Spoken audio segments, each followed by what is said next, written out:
Olá pessoal, sejam bem-vindos a mais um vídeo aqui do canal Plataforma Moretti. Neste canal são tratados assuntos relacionados à engenharia agrícola. Meu nome é Felipe Godofredo Sokulski, sou aluno da graduação da agronomia na UFPR e hoje trago para vocês este vídeo referente à força eletromotriz através do efeito fotoelétrico. Para entendermos o efeito fotoelétrico, primeiro é necessário entendermos os conceitos relacionados à força eletromotriz. Força eletromotriz, ou simplesmente FM, é a quantidade de energia elétrica, trabalho, que um gerador elétrico é capaz de realizar sobre cada unidade de carga, em coulombs. Esse trabalho equivale à quantidade de energia necessária para levar a carga elétrica do menor para o maior potencial elétrico.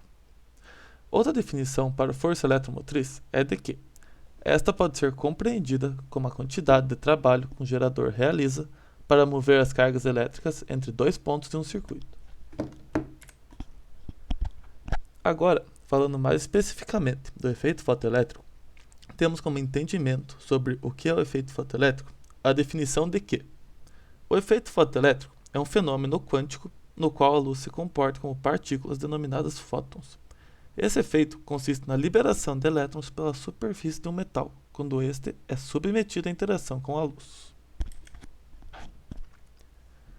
O funcionamento desse efeito tem relação com a liberação de elétrons de determinados materiais quando estes são submetidos a uma determinada quantidade de luz.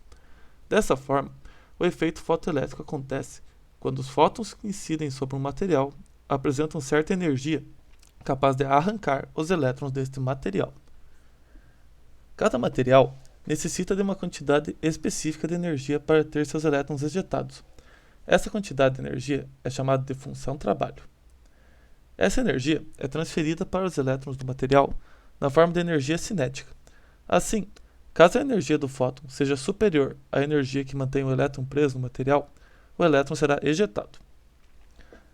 Para que ocorra o efeito fotoelétrico, é necessário emitir uma frequência mínima de radiação eletromagnética, conhecida como frequência de corte.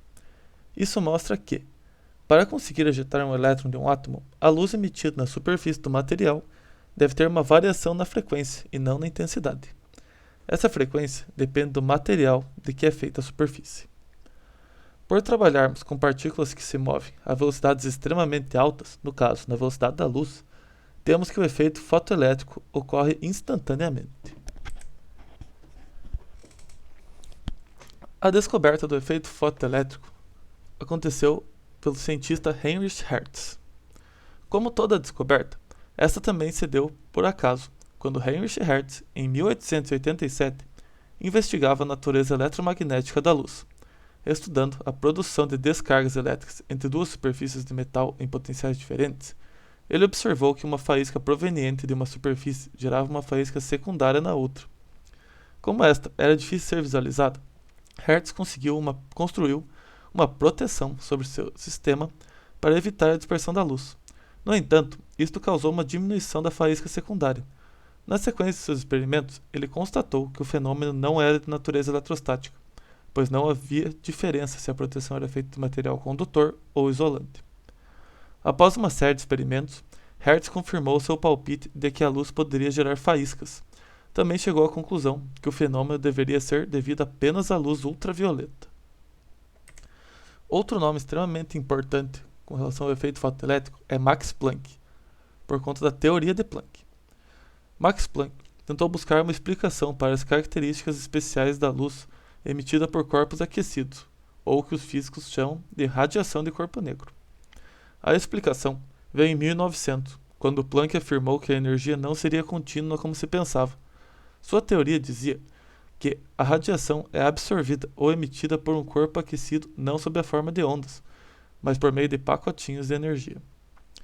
A esses pacotes de energia, Planck deu o nome de quantum, passando a ideia de unidade mínima indivisível, uma vez que seria uma unidade definida de energia proporcional à frequência da radiação. Outro nome de extrema importância com relação ao efeito fotoelétrico é Albert Einstein, devido a ter desenvolvido a equação de Einstein. Embora Hertz tenha descoberto o efeito, foi Albert Einstein que demonstrou a teoria por trás do efeito. O problema era que a quantidade de elétrons ejetados não dependia da intensidade da radiação emitida, e sim da sua frequência. Einstein admitiu que a luz era quantizada, ou seja, transfere sua energia em quantidades definidas, não podendo assim ser um número decimal, apenas números inteiros proporcionais à sua frequência, e que um fóton, no caso uma partícula de luz, que possuísse a energia necessária para ejetar o elétron, conseguiria fazer esse efeito. Assim, ele ganhou o Prêmio Nobel de Física junto com Max Planck por conta dessa descoberta. Existem vários componentes eletrônicos que podem ser utilizados a partir do efeito fotoelétrico. Um deles é o diodo fotossensível. O funcionamento do fotodiodo ocorre da seguinte forma: quando a luz incide numa junção semicondutora, portadores de carga são liberados. Nessas condições, temos a manifestação de dois fenômenos que podem ser utilizados na prática. Um deles é que a resistência no sentido inverso da junção iluminada diminui, e o outro é que aparece uma tensão no dispositivo. Se o sensor aproveitar a variação da resistência inversa com a luz no modo de operação, dizemos que ele opera no modo fotocondutivo. Se ele aproveitar a tensão gerada com a luz, dizemos que ele opera no modo fotovoltaico. As aplicações do efeito fotoelétrico são diversas.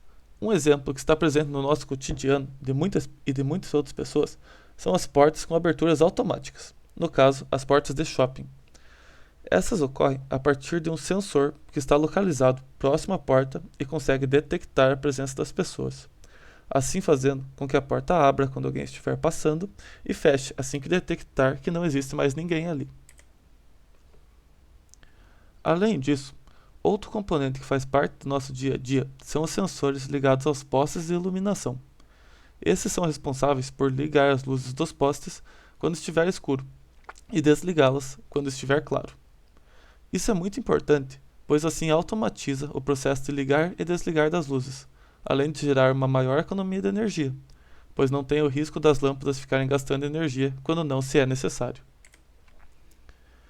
Outro componente que utiliza do efeito fotoelétrico e que está presente em diversas casas, barracões, estabelecimentos comerciais, etc., são os sensores de movimento, responsáveis por disparar alarmes ou ativar câmeras de segurança. Esses equipamentos são de suma importância para garantir a segurança e a proteção de diversos lugares e pertences.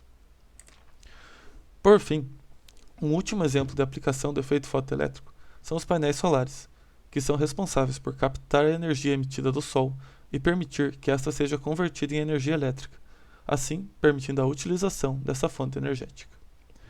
Os painéis solares estão sendo cada vez mais utilizados, pois além de permitir uma geração de energia limpa, os aspectos econômicos da sua utilização estão se mostrando muito vantajosos, o que explica o motivo de por que sua utilização está crescendo tanto com o passar dos anos. Muito obrigado pela atenção de todos.